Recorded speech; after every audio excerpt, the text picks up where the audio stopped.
Good afternoon, passengers. This is your captain speaking. I'd like to welcome everyone aboard this podcast. We are currently cruising at an altitude of 35,000 feet and airspeed of 450 miles per hour. Weather is clear and sunny with a high of 75 degrees. The cabin crew will be coming around in about 20 minutes to offer you a light snack and beverage. So sit back, relax, and enjoy the rest of the podcast.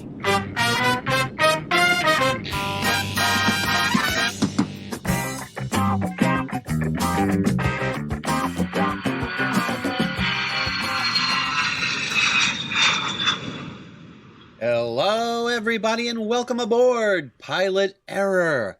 I'm Tom Feeney, writer for Wang's Chop Movie Magazine. You may know me from such podcasts as The Deep Dive Podcast, The Deep Dive Microcast, and Mysteries of the Deep. We are not affiliated with Deep Dive House of Meats or Deep Dive Proctology Supplies. This is Pilot Error, where we look at TV shows that went belly up before their time. Slot. Well, this week's special Thanksgiving-themed episode deals with a tried and true television staple, the situation comedy, or sitcom. Over the decades, nearly every possible situation has been strip-mined for the purposes of the half-hour comedy format. From Everybody Loves Raymond to Everybody Hates Chris, the sitcom has become the go-to for literally every and any bonkers idea you can possibly throw a laugh track at. This definitely includes the fairly minuscule subgenre of historical sitcoms. Now, there have been comedies set during wartime like MASH and Hogan's Heroes. The 1992 comedy Whoops was set after a nuclear apocalypse. And of course, we can't forget the prehistorical yet pretty hysterical Dinosaurs that ran from 1991 to 1994. But there's one era that would seem to be even less likely to be used as fodder for the kind of humor found in your average situation comedy. A harsh, brutal period in American history where sickness, starvation, and violence threatened the very existence of those who lived through it. I am, of course, referring to those wacky pilgrims, the same ones who stepped off the Mayflower and right into an environment they were in no way prepared for. Sounds like it would make for a great comedy, what with the Puritans' well-known penchant for humor and silliness. Well, all sarcasm aside, for now, the plight of the early settlers would not, at first glance, seem like something that would lend itself to the sitcom format. But that never stopped the entertainment industry from trying, and that is how we got the topic of this week's podcast.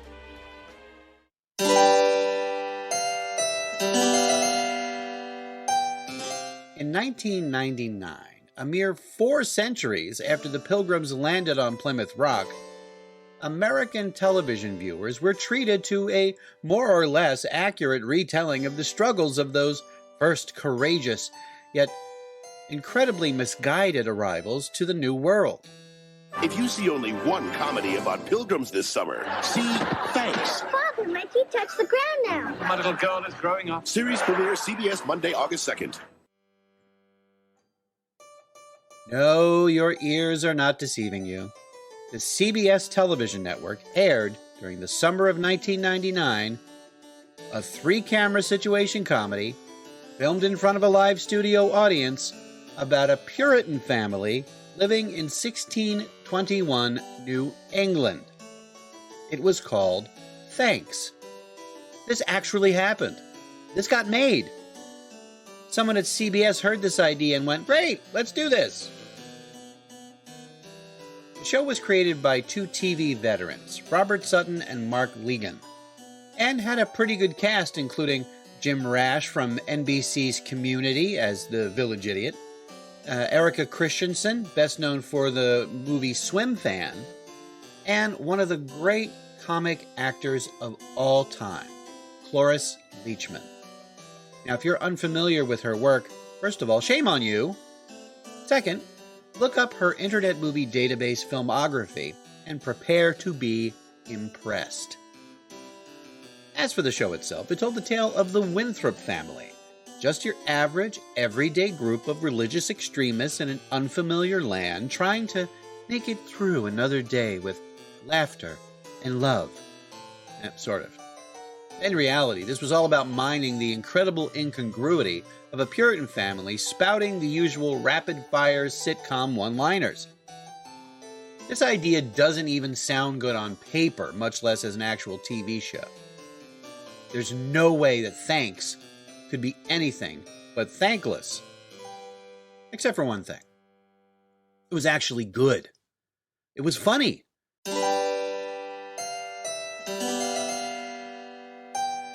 Beyond all reasoning, Thanks took its bizarre premise and did it justice. In fact, it was so unusual that CBS had no idea what to do with the show. Well, that turned out to be a plus for the creators, because the network was so bamboozled that they left the writers alone to do whatever they wanted. Now, in the pilot episode, we are introduced to the Winthrop family, and quickly we get a feel for the terrible conditions in which they live, and the kind of humor for which the audience is in store. Morning, dearest. What's for breakfast? Mush. How did you guess? I love mush. Can't get enough mush. Even after 97 straight days, I still look forward to your delicious corn mush. Well, we're out of corn. Morning, Mother. Don't talk to me. How did we ever let him convince us to leave England? Ah, England. What is it you miss most, Mother? The religious persecution, the extreme poverty, the fine food? What's wrong? I burned myself again. You know, Mother, instead of cooking over an open fire, maybe someday someone could construct some type of contained unit, made of metal perhaps, that would trap the heat and provide a flat surface where you could cook. She's a witch! Now, Abigail, that was funny the first time, but not every Puritan has your sense of humor. Or any sense of humor at all, really. Dear, I need you to take a look at poor Elizabeth. Her tooth really aches. Oh, my poor dear. We better take you to see Dr. Addington. I'm afraid it's going to hurt. Oh, isn't that cute? Of course it's going to hurt. My tooth feels much better. Really, it does. Oh, Elizabeth, I've told you there's nothing to worry about. Dr. Addington is here to help you. Oh, dear Lord! Let me die now and end this agony! Would you like a complimentary leech to bring down the swelling? She's a little squeamish around leeches. I see you shelter her. See, jokes about starvation and religious persecution can be funny. So despite its patently ridiculous premise, Thanks was actually quite entertaining. It was also a critical success. Entertainment Weekly called it the funniest sitcom of the year. Yes, it was an insane idea, but with witty writing and a stellar cast, Thanks turned out to be a pretty darn good show. So, of course, it was canceled after only 6 episodes. Why? Well, maybe because it was just too weird for audiences to grasp. Maybe because it was dumped onto CBS's summer schedule where shows go to die. More likely, though, Thanks died because of another unstoppable force of nature, not unlike the plagues that ravaged the Pilgrims themselves. From the 4 corners of the continent, we have flown them to New York City. People just like you, who called our phone number dreaming of instant riches. Will one of them seize this day, have the knowledge and the courage to change the course of their lives in one short evening? Starting tonight and every night for the next 2 weeks, join us from New York City as we play Who Wants to Be a Millionaire?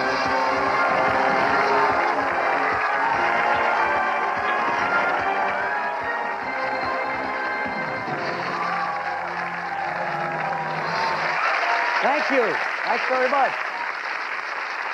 Thank you very much, everybody, and welcome to the premiere of the biggest, most exciting, most dramatic television program that I or you or anyone else has ever seen. Every night for the next 2 weeks, real people just like you who called our phone number will be playing for an unprecedented cash prize of $1 million. We are terribly excited about this show. The technology, the music, the lights, the human drama, even this audience gets us crazy. What a night this is going to be.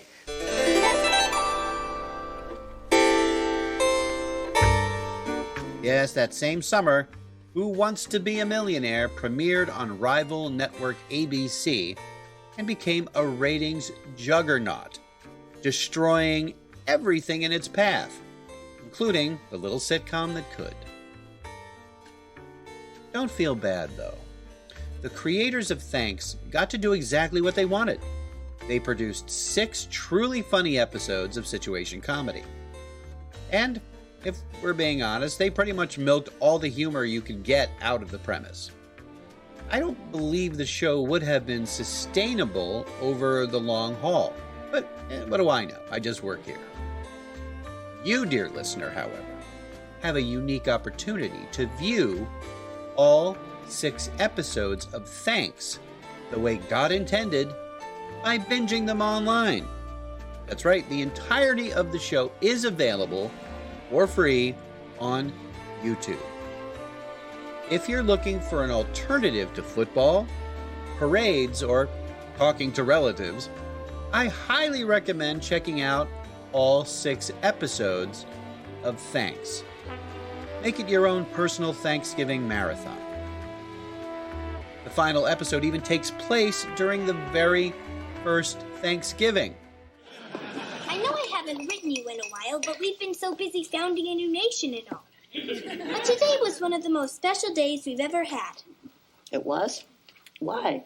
Because we finally had a bountiful crop and celebrated the first Thanksgiving feast with our new Indian friends. Well, if you want to remember it that way. All I recall is sitting at a cramped table fighting over the last morsel of food with an uncivilized savage. You shouldn't talk about our Indian friends that way. What Indian? I'm talking about Dr. Addington. You ever see that man eat? Now, while the show itself died an inglorious death, the fact that people can still find and enjoy it today is something to be thankful for.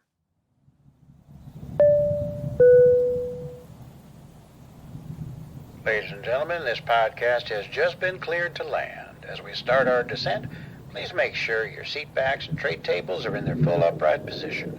Make sure your seatbelt is securely fastened and all carry-on luggage is stowed underneath the seat in front of you or in the overhead bins. We hope you had a safe and enjoyable listening experience. If you have any comments, go to the deepdivepodcast@gmail.com and drop us a line.